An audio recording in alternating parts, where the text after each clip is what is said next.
Hello everyone. आज के जो है एमसीक्यूज़ हैं वह सभी प्रतियोगी परीक्षाओं के लिए बहुत ही ज़्यादा महत्वपूर्ण हैं। तो चलिए देखते हैं पहला क्वेश्चन।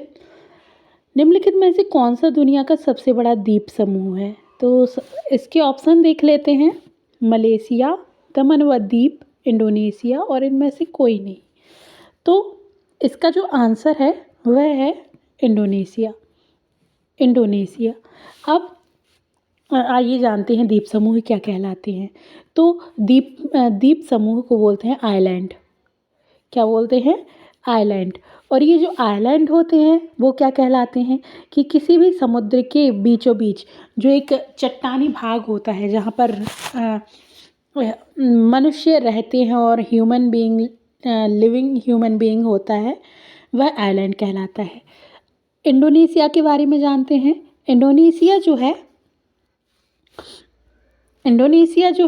इंडोनेशिया में सबसे ज़्यादा द्वीपों से मिलकर बना हुआ है इंडोनेशिया। और यहाँ का जो एक द्वीप है जिसका नाम है क्या? जावा। जावा द्वीप, जो कि सबसे ज़्यादा बड़ा द्वीप है। और इंडोनेशिया की जो राजधानी है, फ़िलहाल में वह अभी जकार्ता है, लेकिन इंडोनेशिया की जो राजधानी है वह नुसांतरा करने का प्रस्ताव जारी है कि इंडोनेशिया की राजधानी नुसांतरा कर दी जाए। इसके बाद आते हैं हमारे दूसरे क्वेश्चन पे, जो कि बंगाल का शोक किसको कहा जाता है? तो इसमें नदी की बात हो रही है। तो ऑप्शन है हमारे गंडक, गंगा, दामोदर एंड कोसी। तो इसका सही आंसर है दामोदर नदी। अब शोक मतलब क्या है?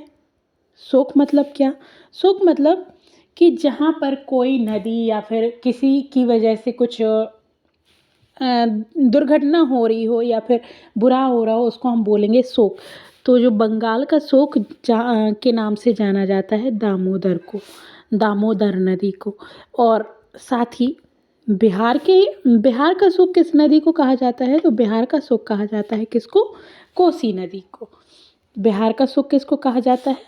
कोसी नदी को। जो गंडक नदी है, गंडक नदी के बारे में बता दूं। गंडक नदी नेपाल एंड भारत नेपाल और भारत के बीच एक सीमा रेखा बनाती है। और गंगा नदी भारत की सबसे लंबी एवं पवित्र नदी मानी जाती है। अब आइए देखते हैं तीसरा क्वेश्चन। भूकंप की तीव्रता को निम्नलिखित में से किसके द्वारा मापा जाता है? ऑप्शन है स्टेनोग्राफ, रिक्टर स्केल, ऑडियोग्राफ, इनमें से कोई नहीं। तो भूकंप की जो तीव्रता है उसको नापा जाता है किससे? रिक्टर स्केल से। किससे नापा जाता है? रिक्टर स्केल से। और एक क्वेश्चन और बनता है कि भूकंप जो होता है वह किस वेव में सबसे ज़्यादा विनाशकारी होता है? तो वह वेव है लव वेव। लव वेव में सबसे ज़्यादा विनाशकारी होता है। देखते हैं चौथा क्वेश्चन। कर्क रेखा निम्नलिखित में से किस देश से होकर नहीं गुजरती है? तो कर्क रेखा, इसके ऑप्शन हैं बांग्लादेश, चीन, भारत, नेपाल। तो देखिए, कर्क रेखा जो है जिसको हम क्या बोलते हैं? Tropic of cancer. तो वह नहीं गुजरती है नेपाल। अब आप खुद ही अनुमान लगा सकते हैं। भारत के बीचों बीच से होकर कर्क रेखा गुजरती है और भारत के उत्तर की तरफ क्या है? नेपाल है। तो उत्तर से तो बिल्कुल ही नहीं। अब भारत के बीचों बीच कितने राज्यों से होकर गुजरती है? तो 8 राज्यों से होकर गुजरती है। कितने राज्यों से?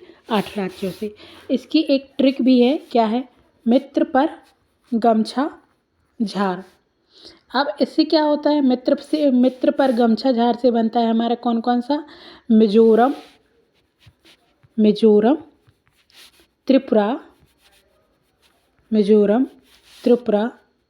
इसके बाद पश्चिम बंगाल, गा से गुजरात, झा से झारखंड, माँ से मध्य प्रदेश, ठीक है। अब इसके बाद आते हैं, एक और क्वेश्चन बनता है कि जो कर्क रेखा है, ऐसी कौन सी नदी है जो कर्क रेखा को 2 बार काटती है? तो वह नदी का नाम है माही नदी। माही नदी जो कि मध्य प्रदेश से निकलती है, वह कर्क रेखा को दो भागों में 2 बार काटती है, लेकिन 2 बार एक ही जगह पर नहीं काटती है। एक बार तो मध्य प्रदेश में काटती है और एक बार जब मध्य प्रदेश से निकलती है तो गुजरात में, और इसके बाद एक बार और काटती है। अब आइए बढ़ते हैं अगले क्वेश्चन की तरफ। अगला क्वेश्चन है, राष्ट्रीय विकास परिषद की स्थापना निम्नलिखित में से कब हुई? इसके ऑप्शन है 6 अगस्त 1952, 9 अगस्त 1951, 6 अगस्त 1951 और 9 अगस्त 1952। तो इसकी स्थापना हुई कब? 6 अगस्त 1952 को। देखते हैं अगला क्वेश्चन। अगला क्वेश्चन है,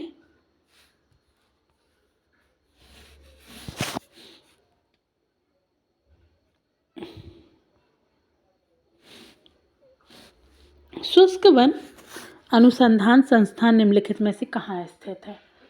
ऑप्शन है रायबरेली, चित्तौड़गढ़, लखनऊ और जोधपुर। तो इसका जो सही आंसर है वह है जोधपुर। शुष्क वन अनुसंधान संस्थान कहाँ पर है? जोधपुर में है। इसके बाद देखते हैं अगला क्वेश्चन, जो कि है, शून्य मील केंद्र निम्नलिखित में से किस शहर को कहा जाता है? क्या शून्य मील केंद्र निम्नलिखित में से किसको कहा जाता है? तमिलनाडु, नागपुर, भोपाल और जबलपुर। तो शून्य मील केंद्र कहा जाता है किसके लिए? नागपुर के लिए कहा जाता है। किसको कहा जाता है? नागपुर के लिए। अब अगला क्वेश्चन देखते हैं, निम्नलिखित में से कौन सी संत मोची का कार्य करते थे? तो तुलसीदास, इसके ऑप्शन है तुलसीदास, सूरदास, रैदास और मलुकदास। निम्नलिखित में से कौन से संत मौची का कार्य करते थे? तो सही आंसर है रैदास। अब देखिए, यह क्वेश्चन क्यों पूछा जा सकता है, क्योंकि अभी मध्य प्रदेश के एक जिला है जिसका नाम है सागर जिले में क्या किया गया है?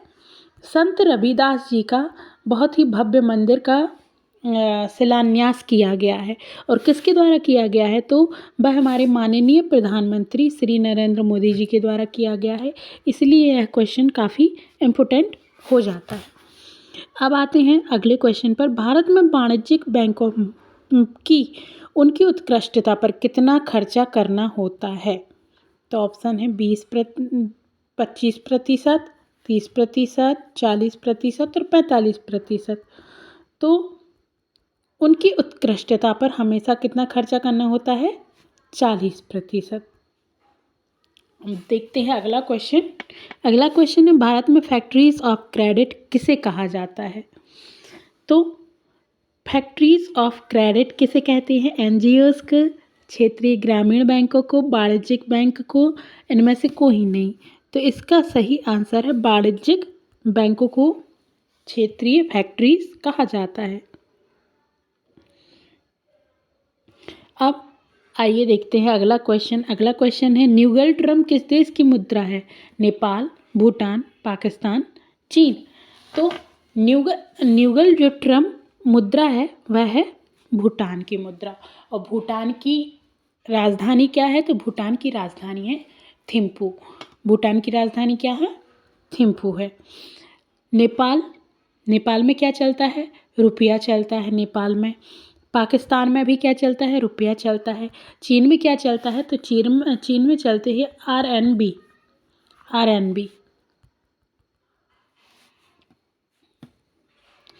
अब राष्ट्रीय आवास बैंक किसका 100% नियंत्रित उपक्रम है? जो राष्ट्रीय आवास बैंक है वह किसका 100% नियंत्रित उपक्रम है? तो इसके आंसर है RBI, SBI, ICI, SDOC। तो इसका सही आंसर है RBI। RBI का नियंत्रित उपक्रम है। और RBI का मुख्यालय कहाँ पर है? तो RBI का मुख्यालय हमें देखने को मिलता है कहाँ पर? मुंबई में। RBI का मुख्यालय कहाँ पर है? मुंबई में। और अभी हमारे RBI के गवर्नर कौन है? शक्तिकांत दास।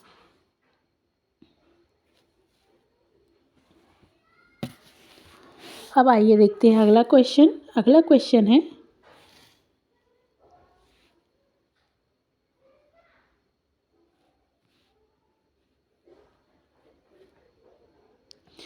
निम्नलिखित में से चोल काल की सबसे प्रसिद्ध मूर्ति कौन सी है? तो इसके ऑप्शन है मुरुगन, नटराज, वेंकटेश्वर और विष्णु। तो सबसे पहले तो चोल काल को क्या बोला जाता था? चोल काल काफ़ी फेमस था और उस टाइम पर काफ़ी समृद्ध हुआ करता था और व्यापार व्यवस्था के लिए चोल काल काफ़ी जाना जाता था। और यहाँ पर एक मूर्ति बनी जिनको क्या बोला जाता है? नटराज की मूर्ति, जो कि आपने देखा होगा एक भगवान शिव का ही एक रूप है नटराज, नृत्य करती हुई मूर्ति है। और चोल काल के एक प्रसिद्ध राजा हुए जिनका नाम था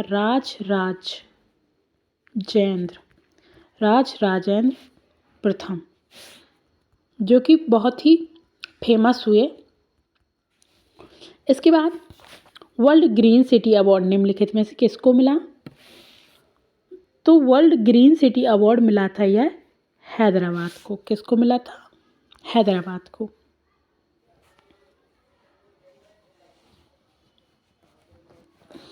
अब 5वें खेलो इंडिया यूथ गेम्स का आयोजन किस प्रदेश में किया जाना है? तो इसका सही आंसर है मध्य प्रदेश। और जो 7वें खेलो इंडिया यूथ गेम्स हैं वह होंगे कहाँ पर? गोवा में।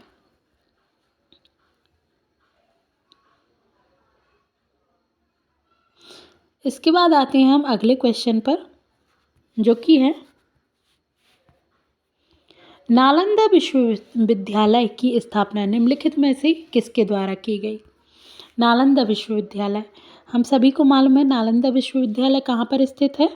बिहार में स्थित है। और इसकी स्थापना किसके द्वारा की गई? स्कंदगुप्त, कुमारगुप्त, समुद्रगुप्त और चंद्रगुप्त। तो इसका सही आंसर है कुमारगुप्त के द्वारा की गई। और नालंदा विश्वविद्यालय को जलाया किसने था? तो वह याद रखिएगा, बख्तियार खिलजी। किसके द्वारा जलाया गया? बख्तियार खिलजी के द्वारा। मौर्य साम्राज्य के टाइम पर 2 विश्वविद्यालय विश्वविख्यात हुए, जिनमें जो हमारा चीनी यात्री था हैंसांग और फाहियान, जो कि शिक्षा लेने आए। और बख्तियार खिलजी ने क्या किया था? बख्तियार खिलजी ने नालंदा विश्वविद्यालय को डिस्ट्रॉय कर दिया था। अब इसके बाद आते हैं अगले क्वेश्चन पर।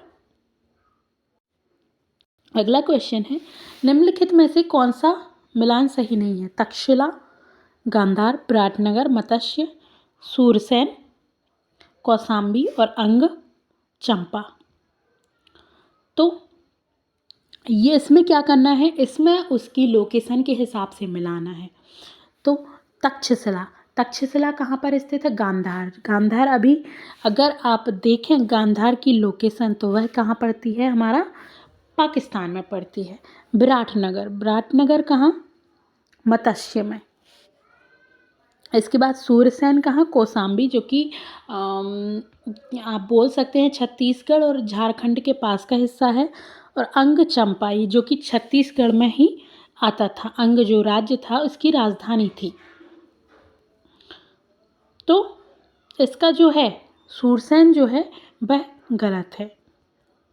अब आइए देखते हैं अगला क्वेश्चन।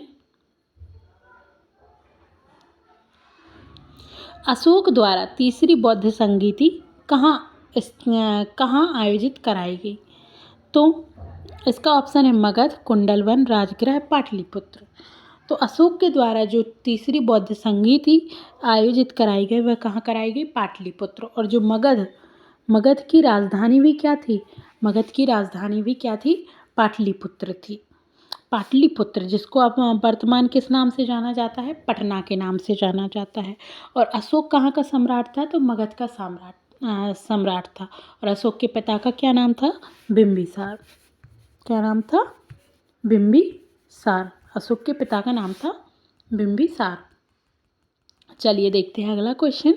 अगला क्वेश्चन है,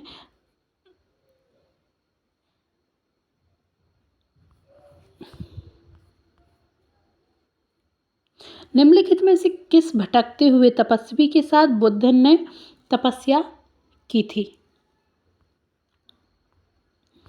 तो क्वेश्चन क्या है? निम्नलिखित में से क्वेश्चन है, निम्नलिखित में से किस भटकते हुए तपस्वी के साथ बुद्ध ने तपस्या की थी? ऑप्शन है कौंडिन्य, भद्रक, कौंडिन्य, भद्रक, बप्र, महानाम, हाँ, केवल एक व दो, केवल तीन और उपरोक्त सभी। तो इसका आंसर है उपरोक्त सभी। इसका आंसर क्या है? उपरोक्त सभी। अब बुद्ध के बारे में तो आप सभी जानते होंगे। बुद्ध कौन? गौतम बुद्ध। कौन है? गौतम बुद्ध।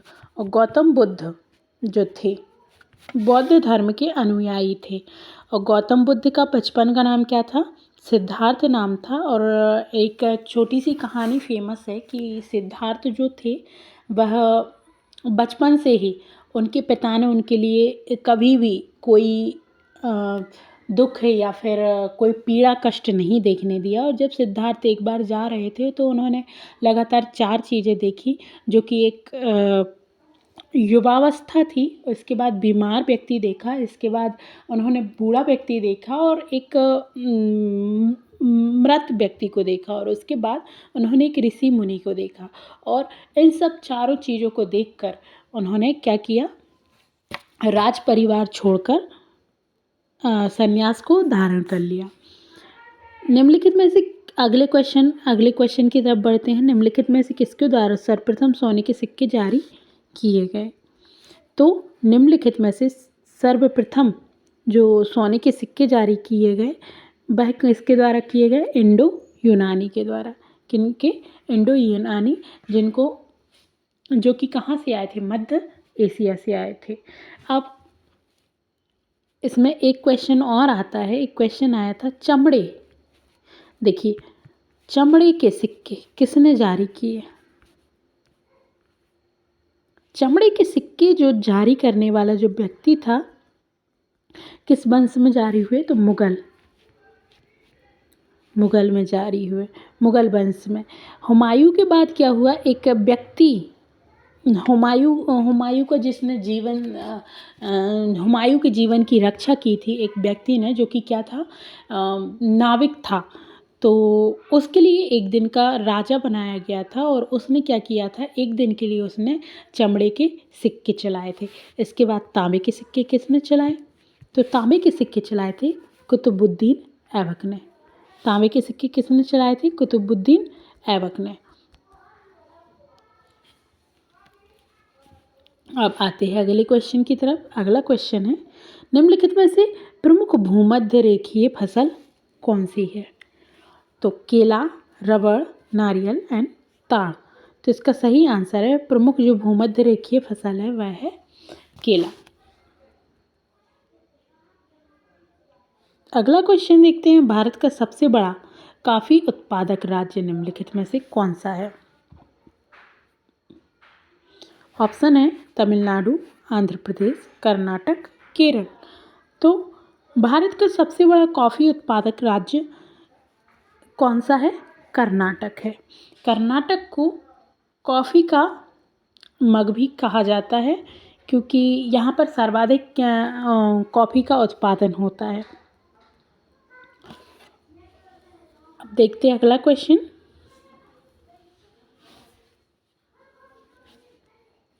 निम्नलिखित में से अरनमुला कन्नड़ी किस चीज़ के लिए प्रसिद्ध है? मिठाई, हस्तशिल्प, सॉफ्ट ड्रिंक, उपरोक्त में से कोई नहीं। तो इसका सही आंसर है हस्तशिल्प। अरनमुला कन्नड़ी क्या है? एक हस्तशिल्प है। अब अगला क्वेश्चन देखते हैं, निम्नलिखित में से गलत जोड़ा कौन सा है? सुखना झील चंडीगढ़, बंडूर झील बंडूर बीच, अंडमान व निकोबार, बंगाराम बीच लक्षद्वीप और देवका बीच गोवा। तो इसका सही आंसर है देवका बीच गोवा। यह क्या है? गलत कथन है। तो आज के लिए हमारे जो एमसीक्यूज़ थे आज के लिए इतने ही। अब अगली बार जो एमसीक्यूज़ लेकर आएंगे, तब तक के लिए बाय बाय।